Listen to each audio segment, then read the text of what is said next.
자, 여러분 안녕하세요. 자, 오늘은 이제 폭스바겐에서 몇 주 전에 출시된 제타 페이스리프트 모델을 가지고 왔습니다. 자, 근데 제가 이번에 출시된 제타 페이스리프트 모델을 보면서 든 생각이 뭐냐면, 뭐 디자인은 둘째치고 일단 여러분들도 공감하시겠지만 이 가격이 너무나도 많이 올랐어요. 한 300만 원 정도 올랐는데 3,200에서 3,500만 원대로 가격이 올랐어요. 그래서 이게 아무리 수입차라고 해도 이 정도의 엔트리급의 차량들에서 300만 원씩 올라가는 거는 이런 차를 고려하는 소비자층 입장에서 생각을 해보면 솔직히 많이 큰 부담이긴 하죠. 300만 원이라는 게. 제가 사실 이 차를 처음 리뷰하는 거는 아니에요. 제가 지난번에도 이 제타 초창기 모델을 리뷰해 드리면서 전반적인 차량의 어떤 승차감이나 어떤 엔진의 느낌, 미션의 느낌, 이런 부분들을 아반떼와 비교해서 정말 상세히 말씀을 드렸어요. 근데 솔직히 오늘 이 차를 리뷰함에 있어서 이 차가 외관은 변경이 되었지만 나머지 부분들은 거의 다 똑같다 라고 볼 수 있기 때문에, 물론 엔진이 10마력 올랐는데 그건 이제 큰 의미를 부여할 수 있는 그런 수치는 아니기 때문에 그냥 거의 똑같은 차라고 보셔도 무방할 정도예요. 그래서 제가 오늘 이 차를 리뷰함에 있어서 크게 지난번 내용과 다를 것 같지는 않은데, 그 스신기에서는 뭐 말씀 못 드렸던 이런 조금 세세한 부분들, 그리고 그 내용과 조금 중복되는 내용도 다시 한번 말씀을 드려보도록 하겠습니다. 자, 그래서 제가 이 차를 타면서 여러분들께 말씀드리고 싶은 이 차의 장점이자 단점이라고도 할 수 있는 게 뭐냐면 바로 이 차의 어떤 주행감이에요. 주행감. 여러분들이 딱 이 차를 몰아볼 때, 특히 아반떼나 이제 소나타를 경험해 오신 분들이 이 차를 보면은 이 차의 주행 느낌이 뭔가 조금 다르다 라는 걸 느끼실 수 있을 거예요. 이게 왜 그러냐면 차가 아반떼급이고 소나타처럼 중형차도 아니고, 그런데 뭔가 이렇게 딱 악셀을 밟으면은 차가 뭔가 이렇게 좀 묵직한 느낌이고, 엑셀을 이렇게 밟아도 이 나가는 느낌 자체가 약간 좀 묵직하게 무게감 있게 나가는 그런 느낌이 들거든요. 이게 엔진 마력이 부족해가지고 둔하게 나간다 이런 느낌이 아니고 그냥 무겁게 묵직하게 가는 그런 느낌이 들어요. 반대로 아반떼를 보면 어떤 느낌이냐면, 이렇게 딱 엑셀을 밟으면은 차가 되게 경쾌하게 나가는 느낌이 들고, 이렇게 차선 변경을 해도 좀 가볍다 이런 느낌이 들어요. 뭐 엔진 마력이 좋아가지고 더 잘 나간다 이런 느낌도 아니고, 그냥 차 자체가 그냥 경쾌하고 가벼운 느낌이 들어요.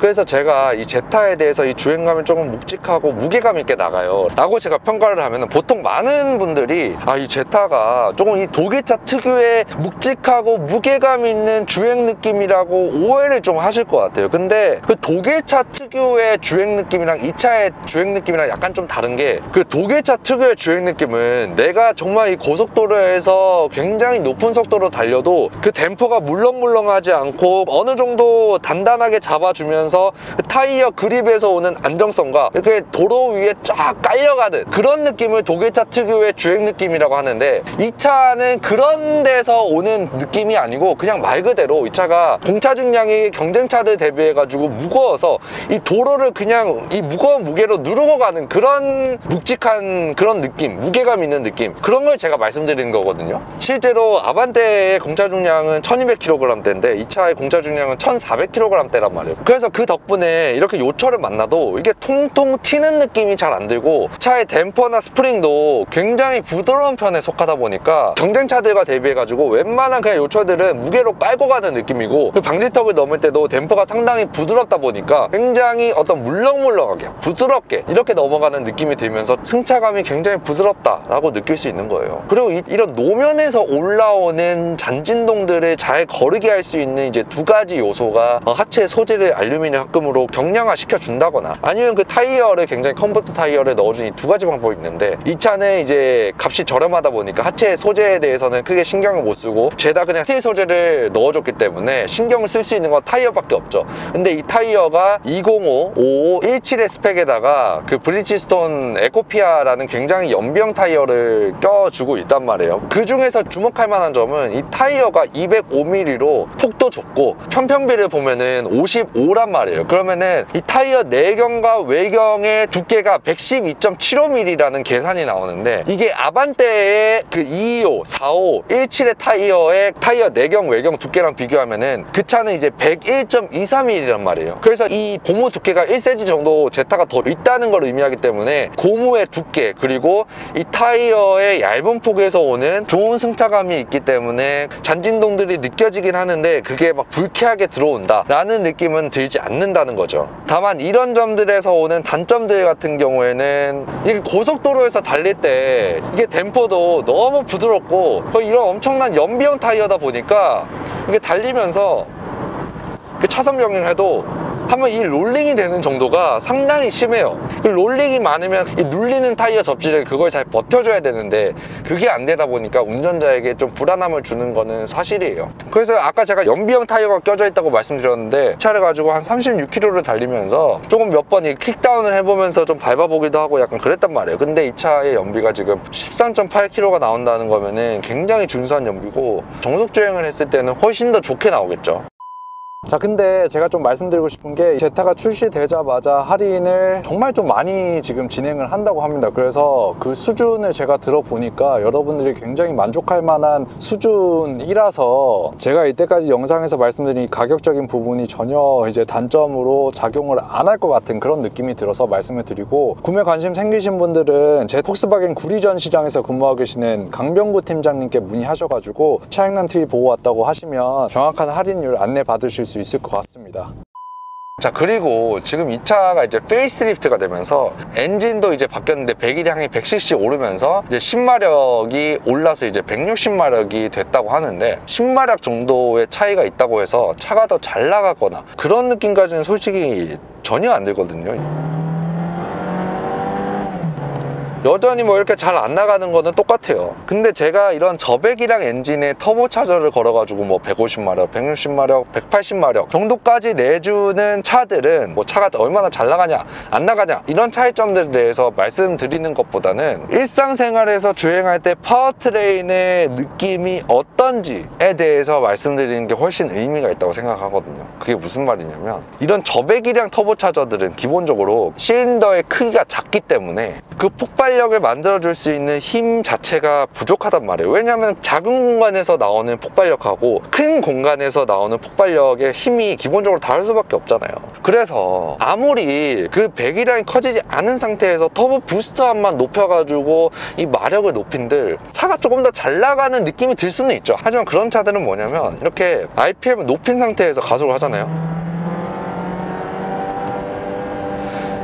이렇게 하면은 이 엔진음 자체가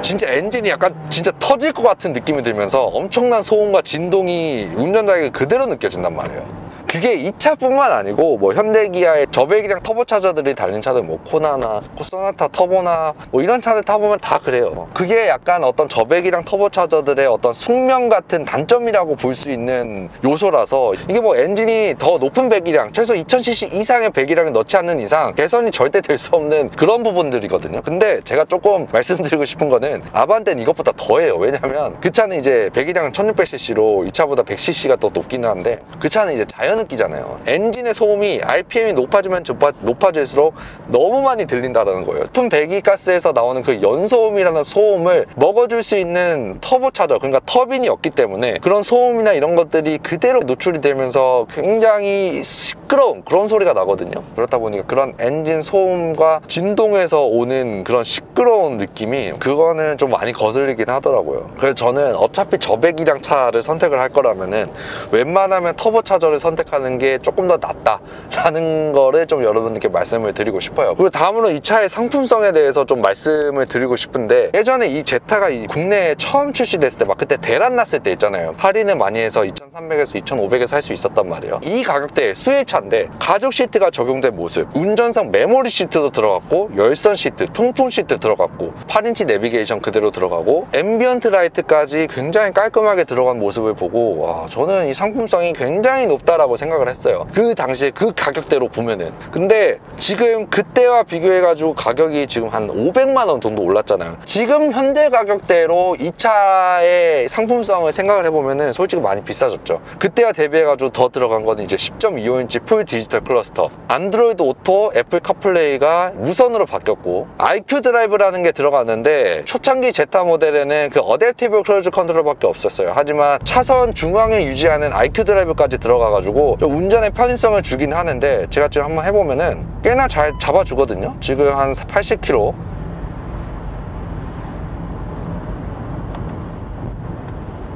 잘 잡아주고 있어요 지금 실제로. 근데 그럼에도 불구하고 이 3,300에 3,600이라는 가격대는 굉장히 부담스럽긴 하죠. 그리고 제가 좀 말씀드리고 싶은 게 이건 이제 실제 좀 소비자들의 입장에서 가장 좀 중요하게 볼 수 있는 이제 포인트라고 할 수 있는데, 이 차를 구매 고려하는 이제 소비자층을 생각해 보면은 거의 다 이제 좀 젊으신 분들, 이제 사회 초년생 분들이 이 차를 구매할 것 같아요. 왜냐면은 가격대가 3천만 원 초반대에 이제 구매할 수 있는 가격대잖아요. 사회초년생이라고 하면은 이제 거의 이 차를 첫 차로 구매 고려하실 것 같아요. 근데 이 첫 차를 딱 생각을 해보면은 가장 먼저 생각나는 게 아반떼죠. 아반떼나 K3. 그게 왜 그러냐, 국산차고 AS 네트워크도 굉장히 많고 어떤 수리에 대한 부담이 크게 없기 때문에 거의 아반떼나 K3 이런 거 고려하시는데, 이제 수입차를 구매 고려하시기를 꺼려 하시는 분들은 AS나 이런 부분들에 대해서 가장 큰 걱정을 하고 계시더라고요. 근데 그게 저는 크게 걱정을 할 필요가 없다라고 생각이 되는 게, 솔직히 여러분들이 차를 사서 추후에 계속 돈이 들어갈 경우는 이제 기름값, 보험비, 사고가 났을 때 드는 비용, 어떤 소모품 교환의 비용, 이런 부분들이라고 볼 수 있는데, 일단 사고가 났을 때 비용 같은 경우에는 수입차라 가지고 당연히 비싸요. 국산차보다 훨씬 비싸더라고요. 제가 예전에 실제로 이 차를 가지고 사고가 났는데 앞 핸드하고 사이드미러 다 박살나고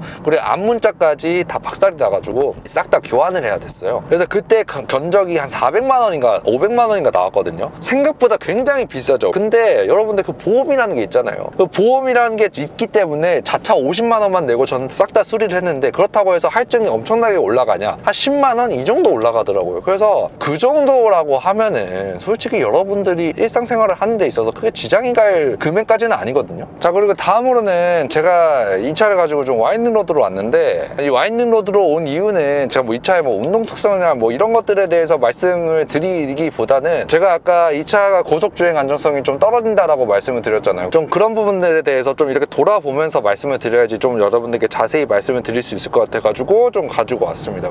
그래서 이렇게 돌 때